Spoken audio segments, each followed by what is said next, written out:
Mm-hmm. There you have it. Leaving the eagle's nest.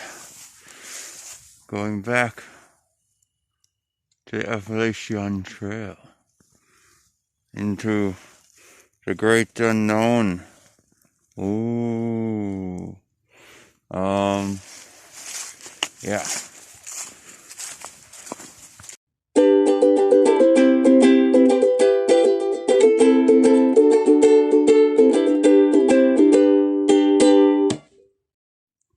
Oh, very creepy. Oh.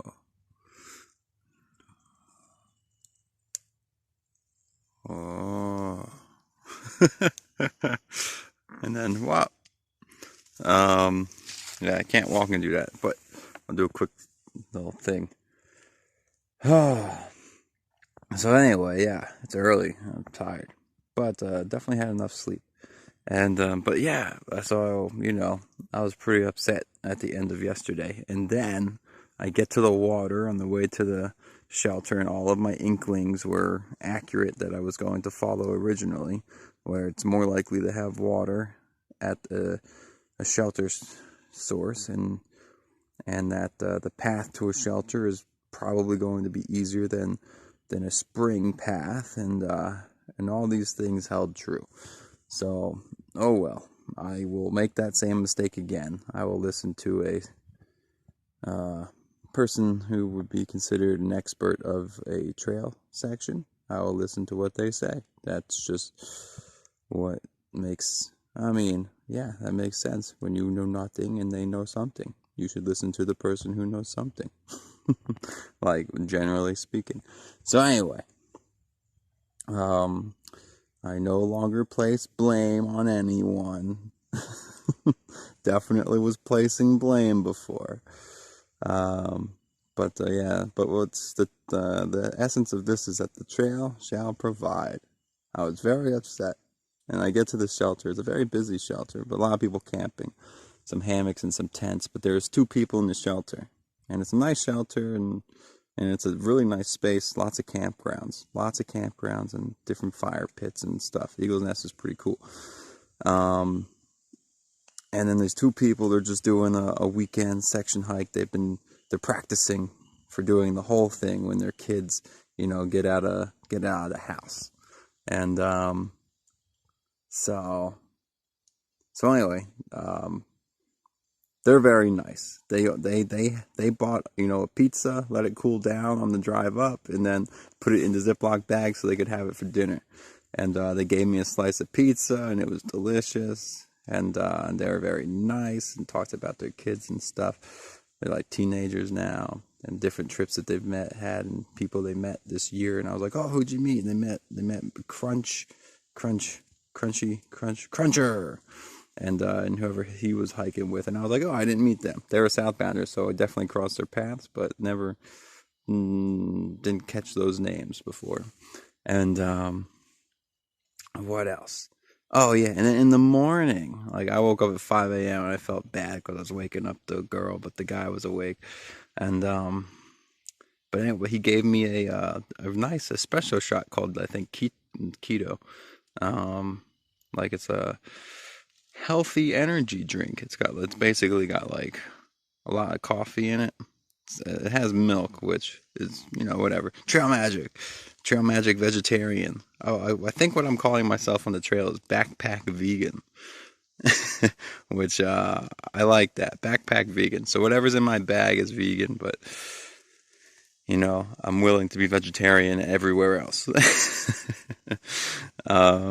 So anyway, so nice, a healthy-ish, energy drink with it's like 3 espressos of coffee in it with whatever mixed with the milk, and there's monk fruit, and there's coconut MCT oil and some other stuff. So anyway, so the trail shall provide. I was feeling very upset, and then nice people, helped bring me back down. So thank you very much, trail. It's still too dark for you guys to see. Well, for my camera to pick it up. But you kind of see that kind of look. Imagine that down here. It's very Blair Witch. It's very creepy, and I think it's very awesome. Very awesome. I love this. Just as the sun's poking up in the fogginess, it's just got that real eerie essence. Hey, we got some daylight. So I took a break to redo some bandage work with duct tape, blister prevention. I had some stuff happening over here as well.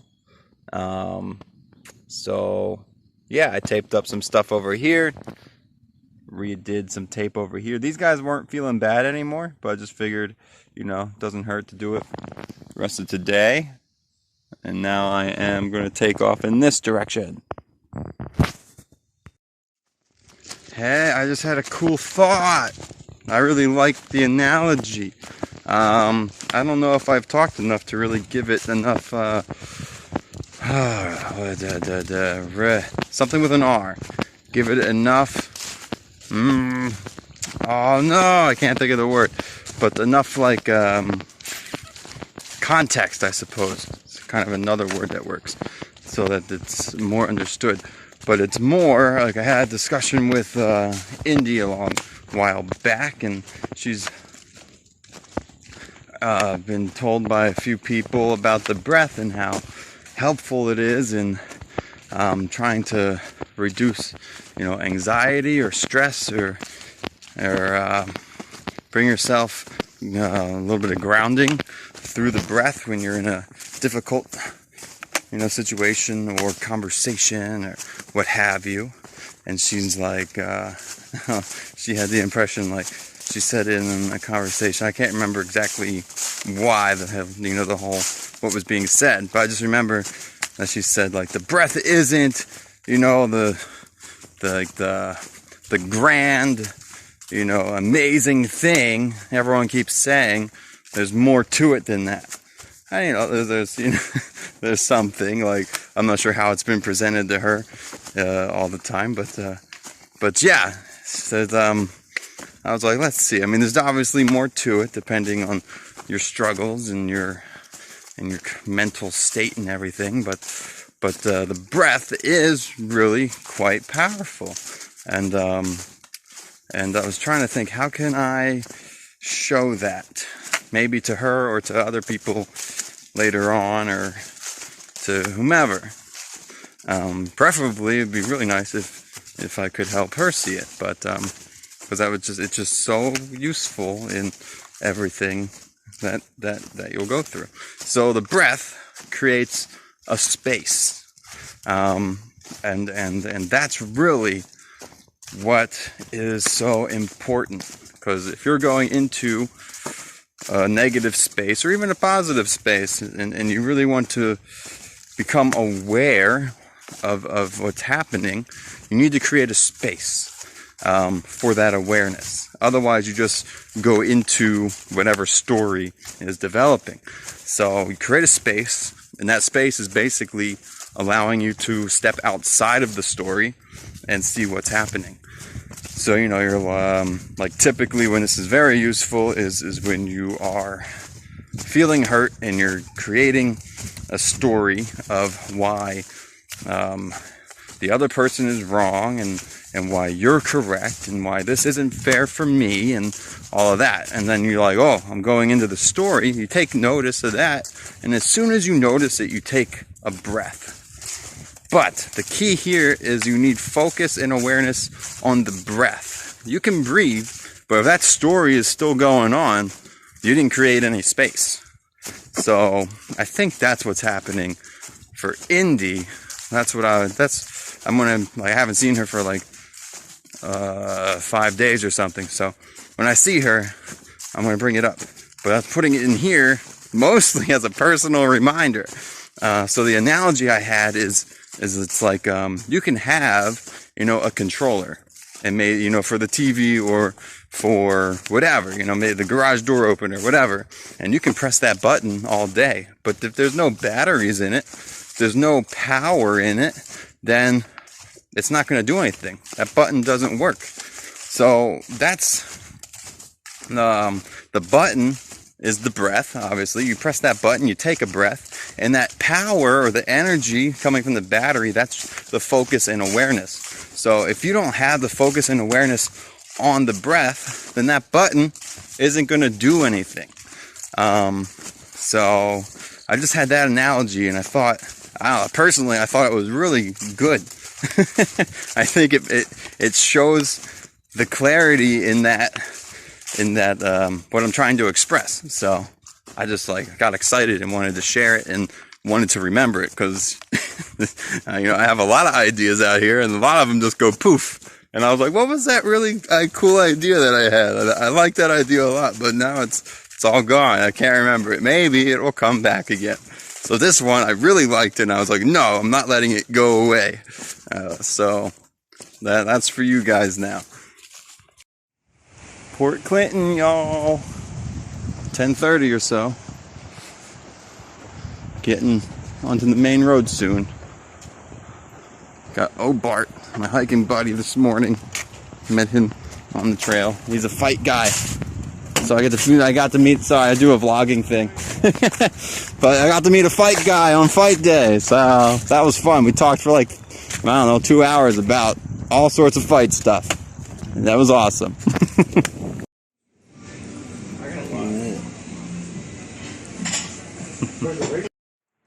Check this out. Got the moon up there. This is the pavilion. This is where I'm going to sleep tonight, because it's supposed to rain tomorrow. Tomorrow is a 0 day, so that's perfect. Just worked out that way. So I'll sleep on the ground, just right there. There's a road up the hill, but this is nice. Excuse me. It's all covered. And there's also a tent space on the other side. Oh, it's getting cold. I just ate some ice cream. I love ice cream. So this is all tent space. All this ground right here.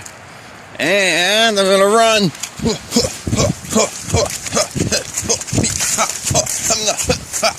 Alright. And there's a nice little river here. That's where I took a bath. I took a little creek shower in there, creek bath, earlier today before washing my clothes. But yeah, so I did that. There's a porta potty. So this is nice. This is the small little neighborhood street outside of the, downtown area.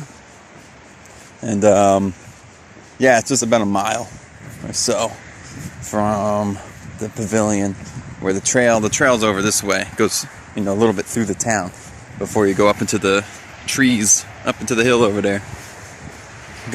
Cool. Family having friends over with a nice fire.